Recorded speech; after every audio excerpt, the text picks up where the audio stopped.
So hi everyone. I've been given the impossible task of trying to have a conversation about everything in 40 minutes with these two who are not known for their brevity either.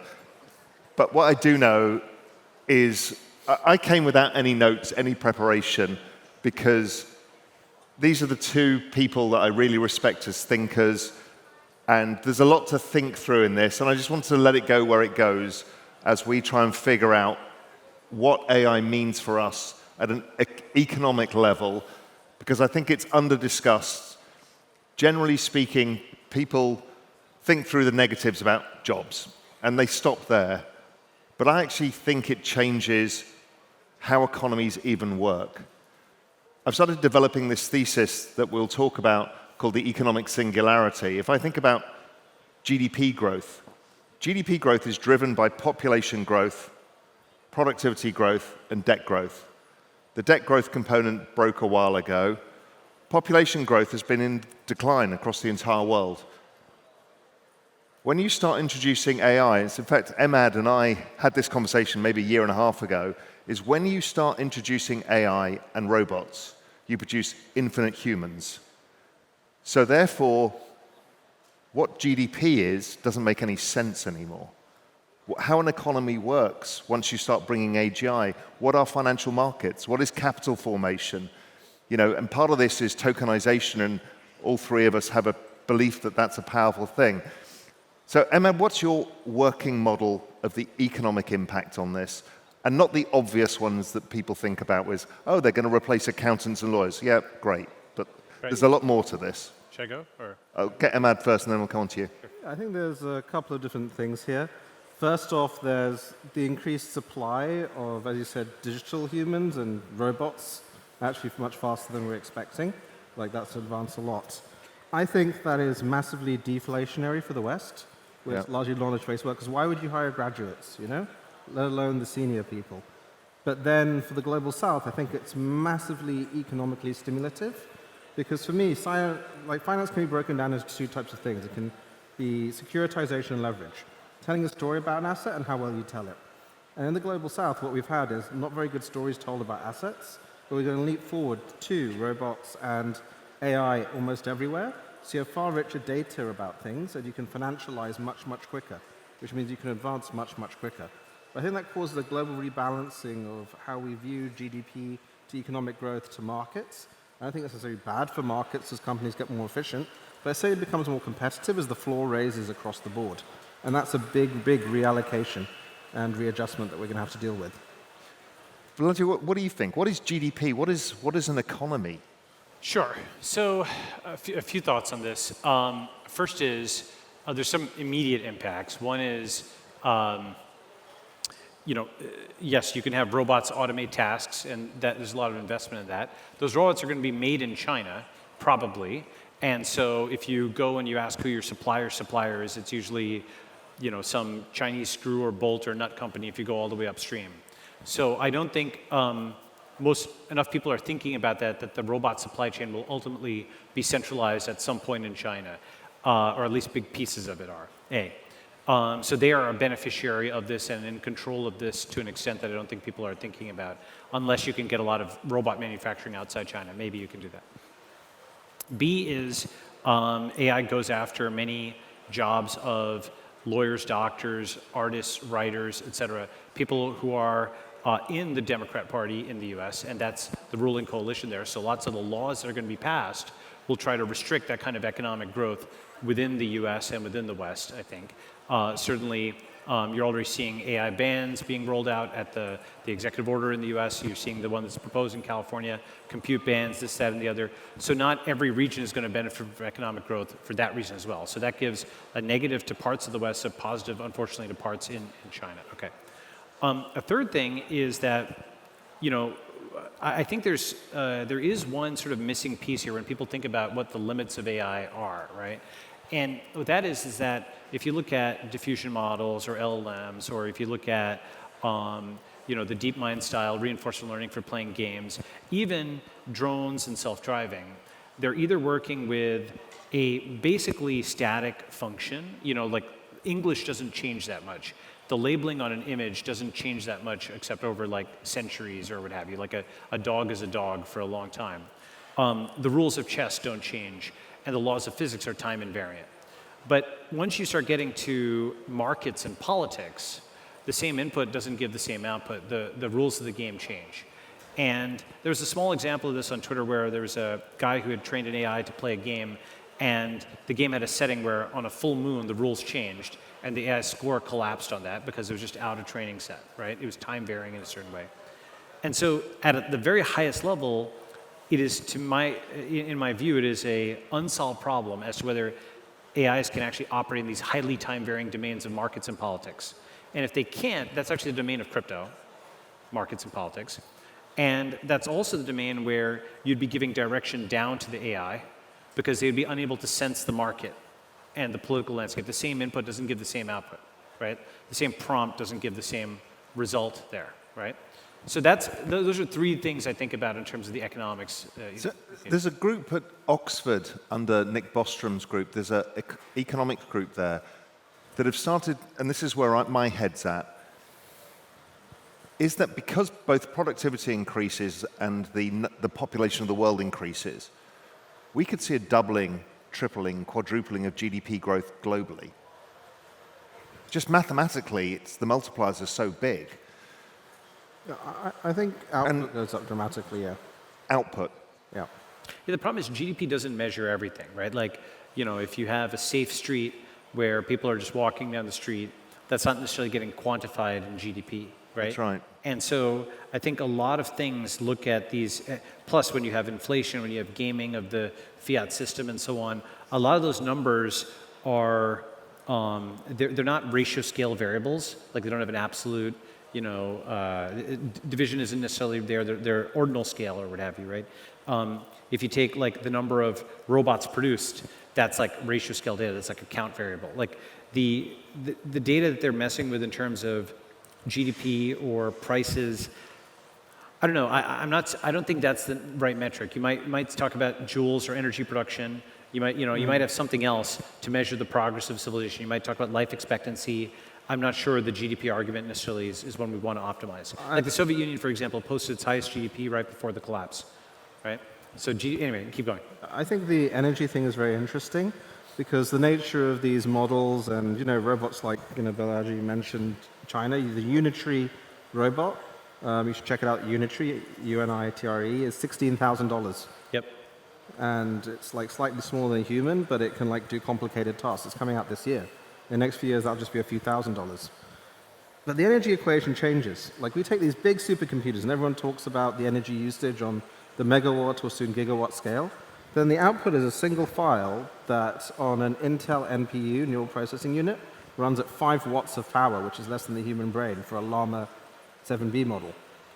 The energy equation changes, and classically we've seen this relationship between GDP and energy use by an economy. So higher economies use higher energy use. That's always been a constraint.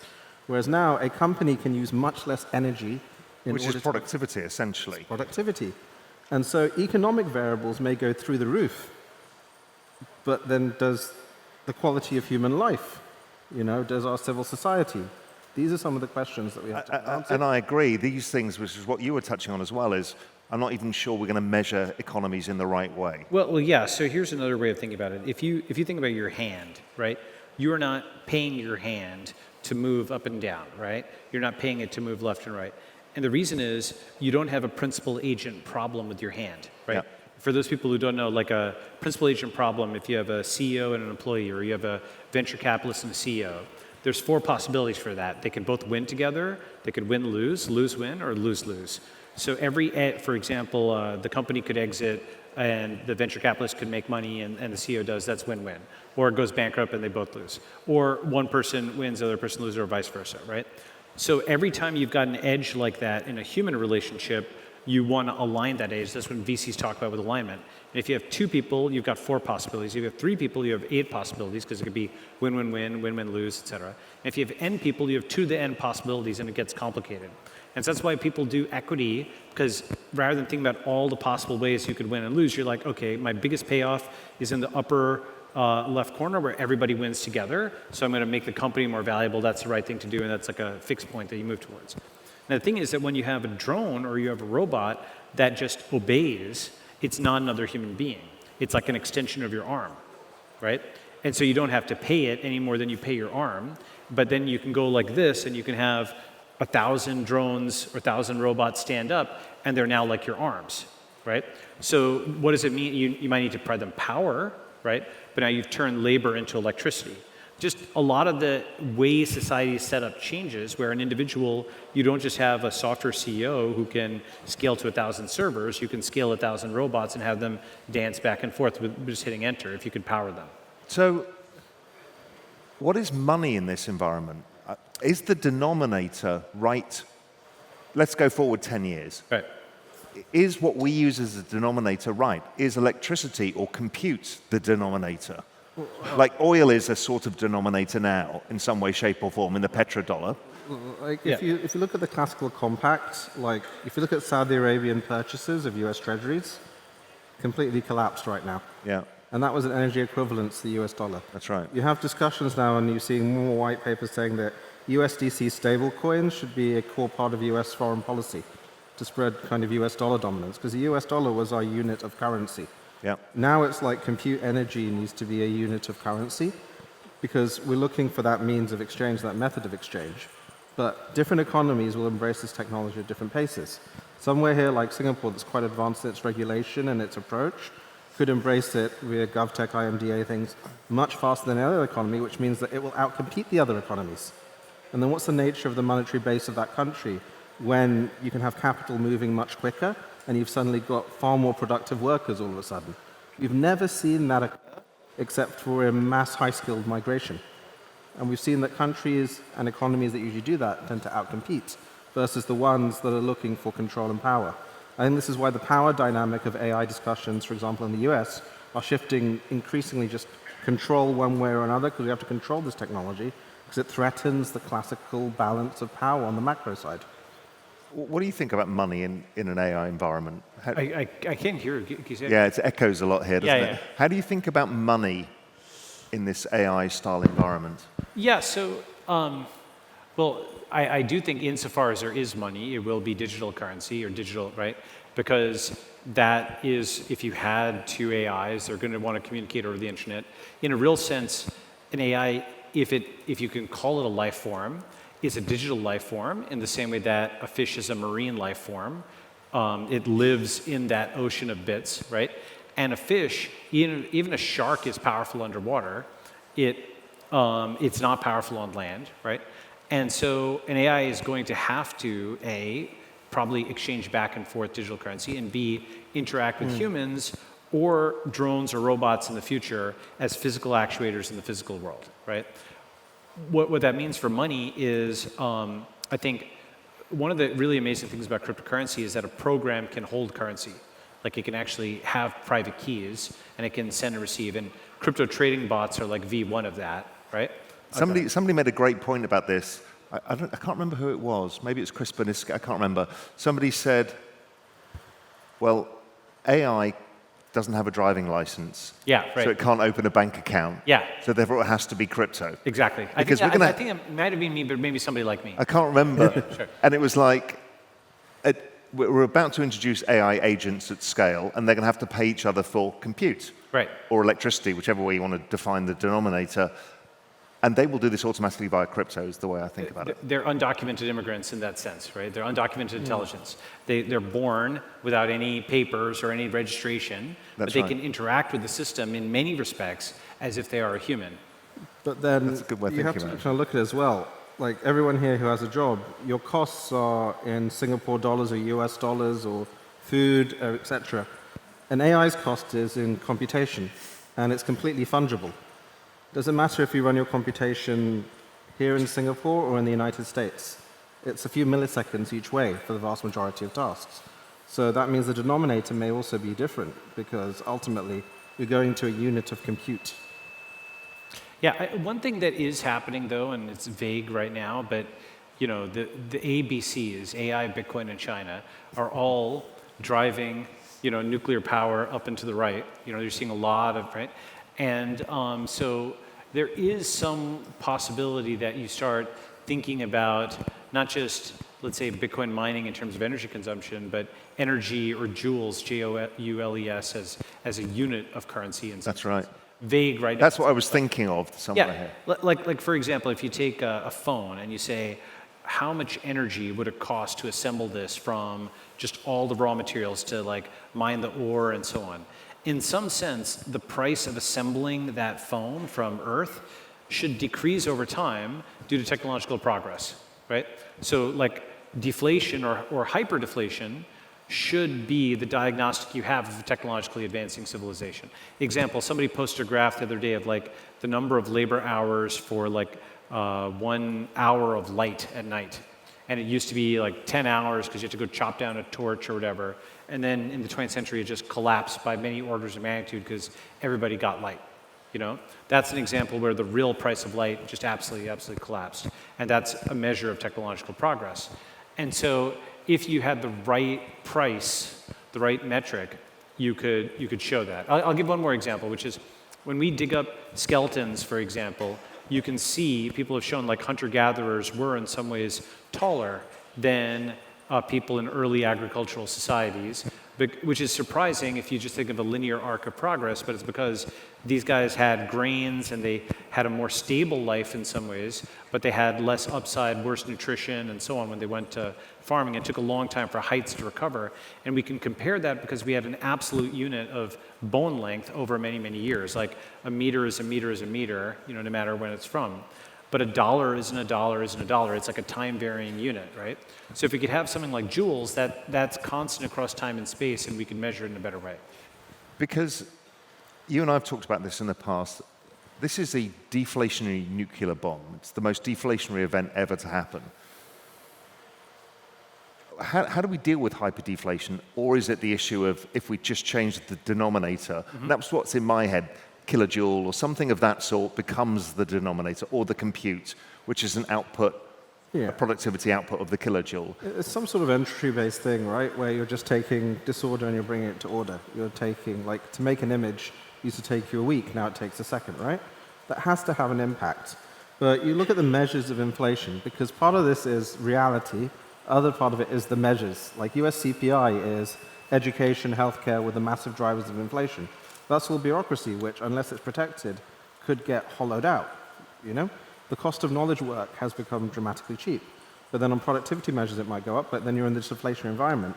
I think what ultimately matters is, what does it mean for everyday life? Yeah.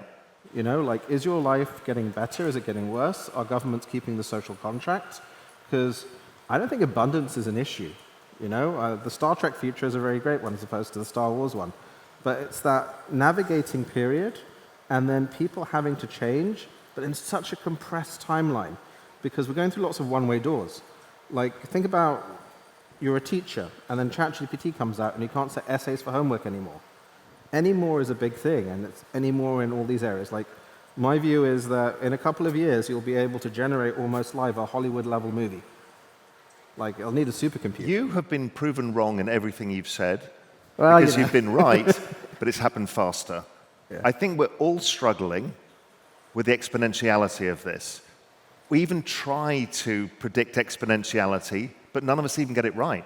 I mean, the speed of which OpenAI has iterated is beyond anything ever seen by any company in history.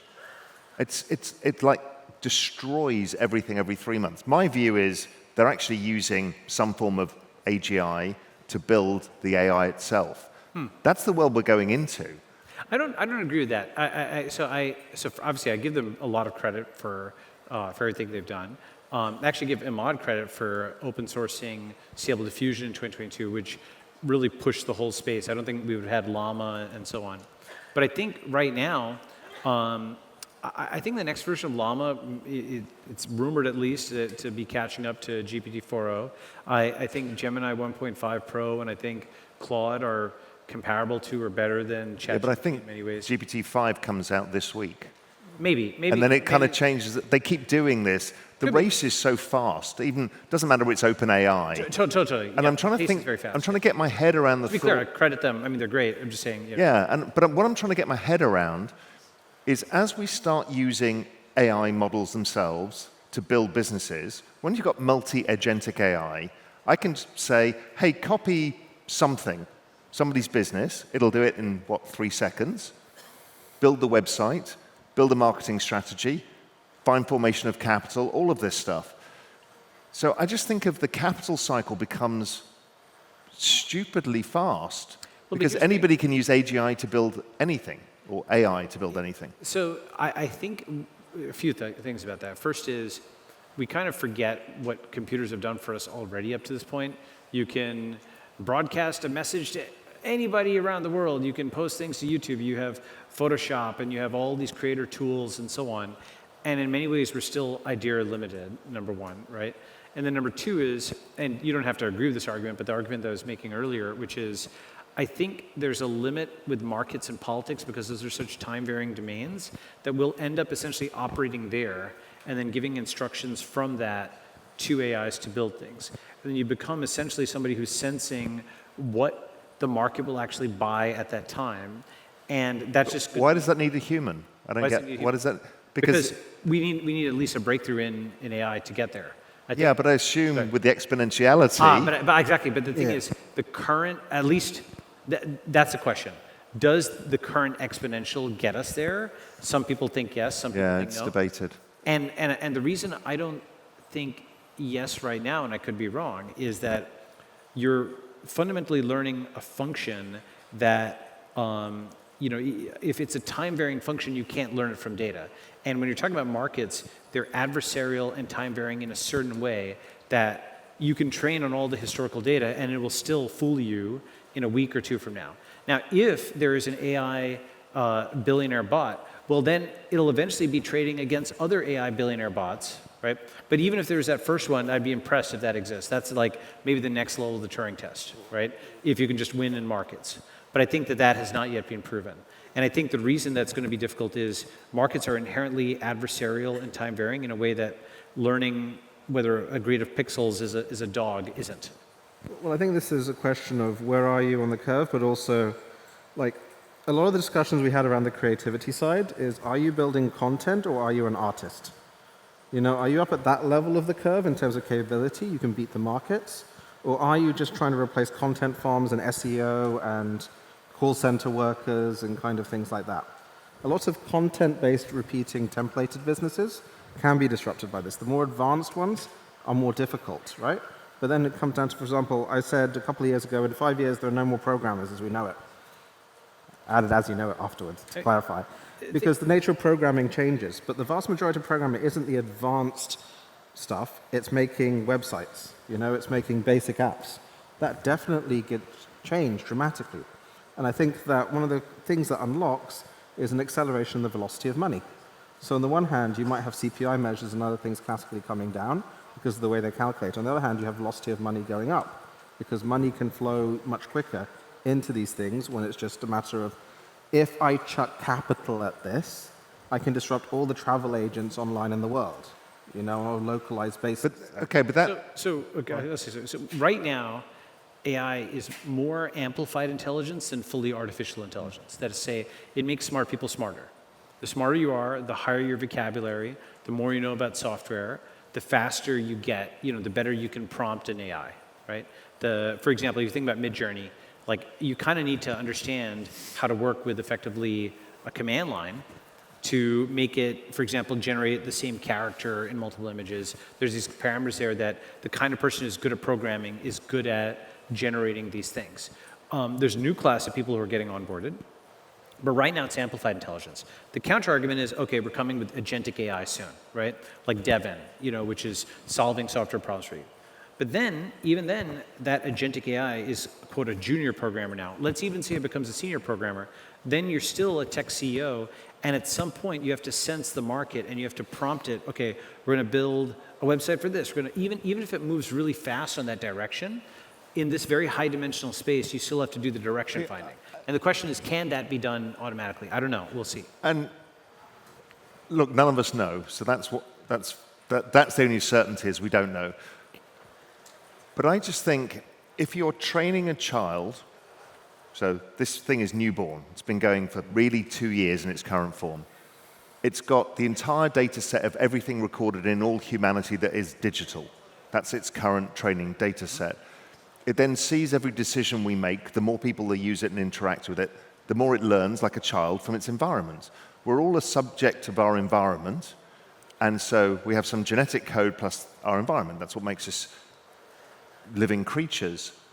I'm just not sure whether we're trying to understand what it looks like today and say, well, that's what we built. I argue with people who say, oh, well, large language models, they're just stochastic parrots, which used to be a famous expression. I'm like, no, these things are learning. You can see them learn. There's some really bizarre conversations going on with Claude 3 and humans, expressions of love and bizarre stuff going on. What does it mean? Nobody knows. So I'm just not sure that it can't do that forward-thinking analysis, that higher-order thought process that we think is inherently human. It's just not there yet. Yeah, well, I guess the thing is, maybe it's possible, it's just an emergent property of the transformer with enough scale that you'll get there. But, I mean, Anthropic's done some of this interpretability work where they can identify, portions of the network that are computing this and computing that. And like, for example, the Golden Gate thing that they just put out there.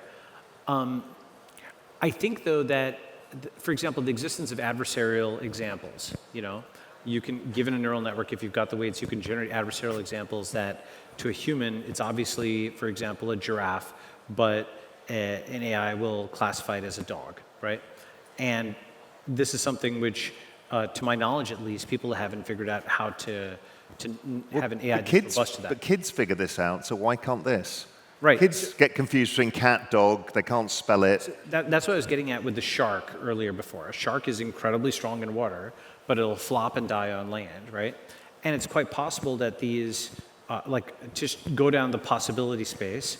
One answer is we hit an AI winter at markets and politics, which is what I think is going to happen. I think generative AI, a lot of this stuff gets really good, but there's a certain level of direction sensing where it's too-time varying, and it's just not something you can learn from data because it's intended to break your learning from data, right?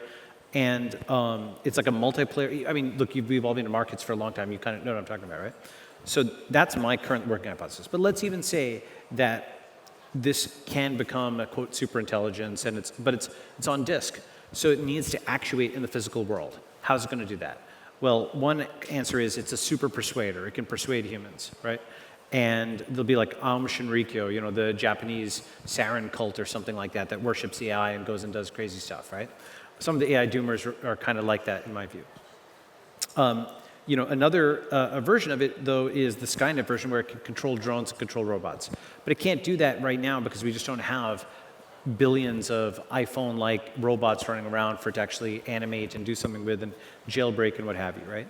So I think it's limited in terms of it's really a genie in a box for a while, right? There's a lot of friction in the physical world.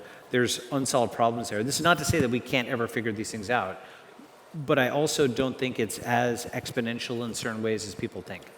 Well, I think that part of this as well is that an MIT study was done, showed the top 5% got significantly better leveraging AI. The third to seventh percentile kind of got 20-30% better. Mm-hmm. The reality is I don't think it matters that much for planning if you've got people that are very good users of AI in terms of the economic and global macro impacts, because what you'll just get is a class of people that can leverage very narrow, capable tools and combine them in the right way to outcompete their competitors. Again, from a markets perspective, you'll have those that use AI beating those that don't. Yeah. And that's on a country basis, on a sectoral basis, for any type of knowledge work, anything that's in front of a screen.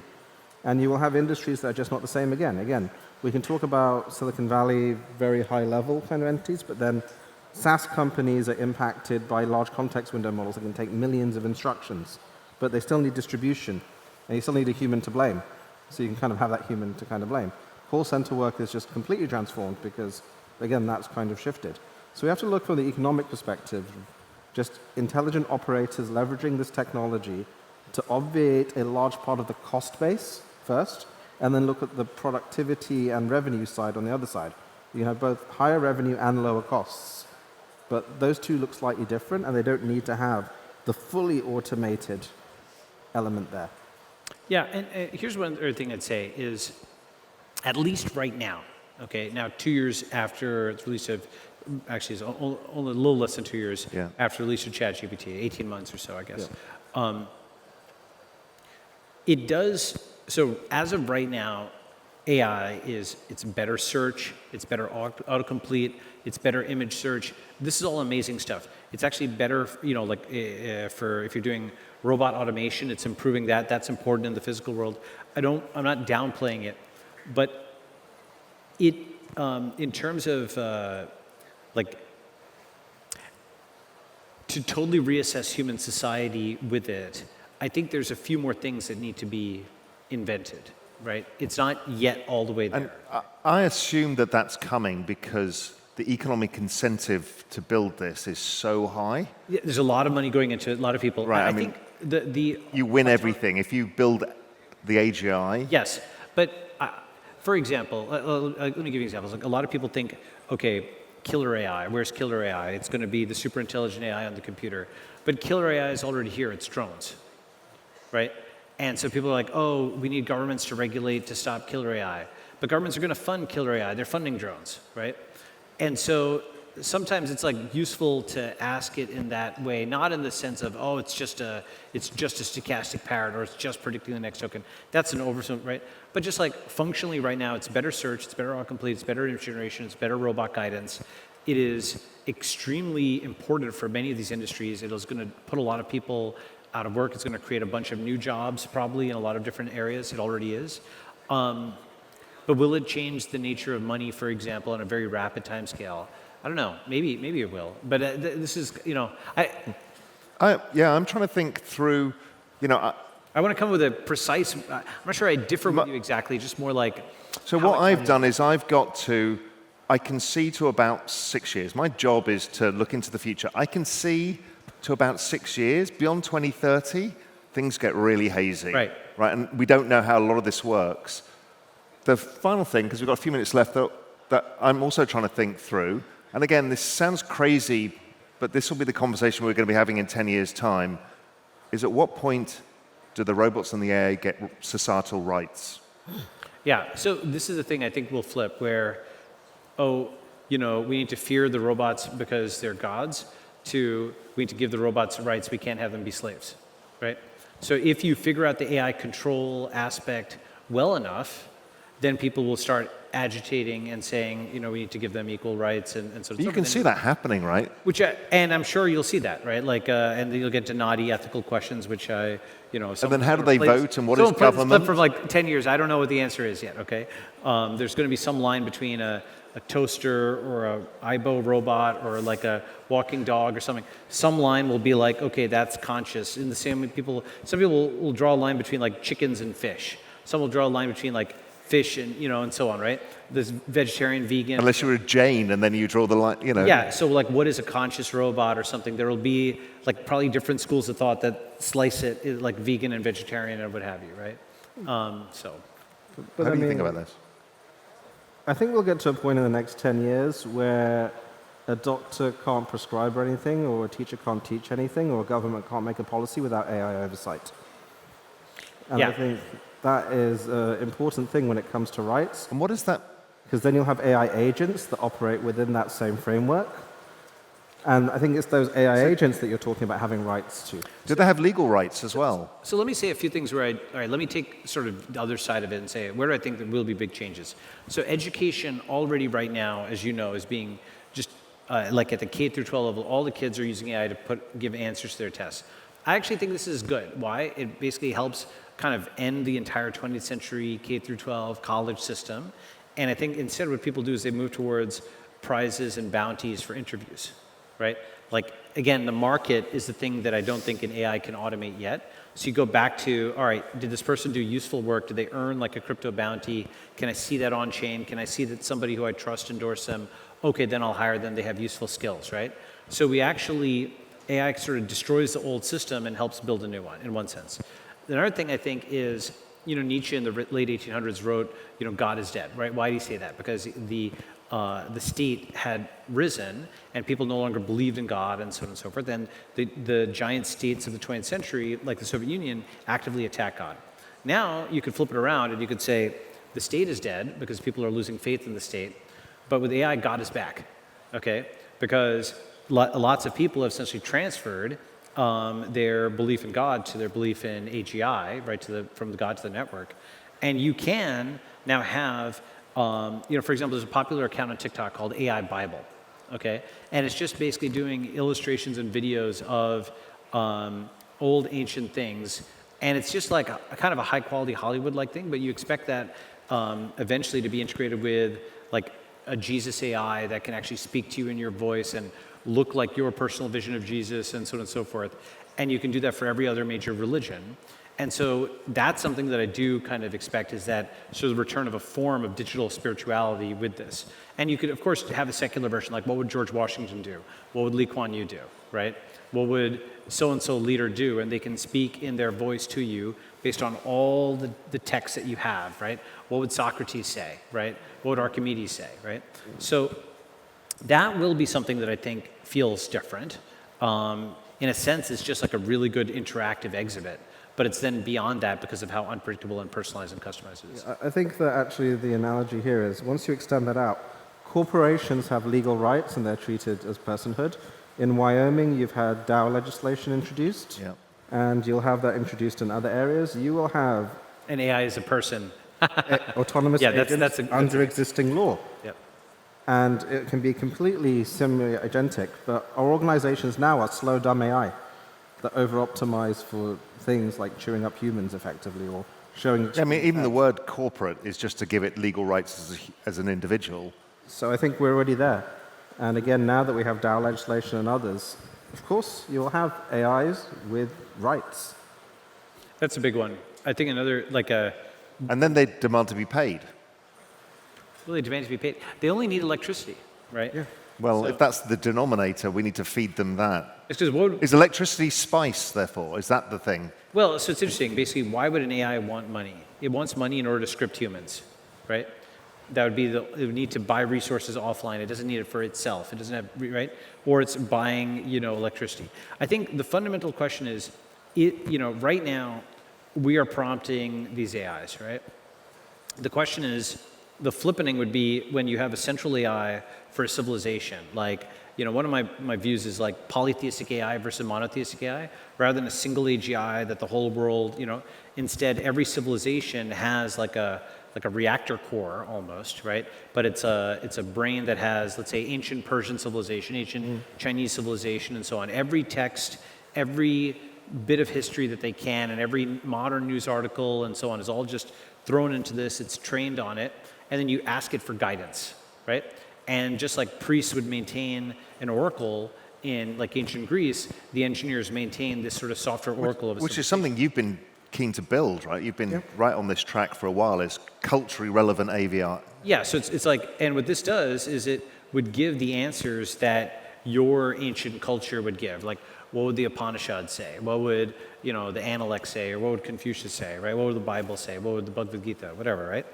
And of course, there'll be many different versions. There'll be the Shiite version and the Sunni version or what have you for any competing thing.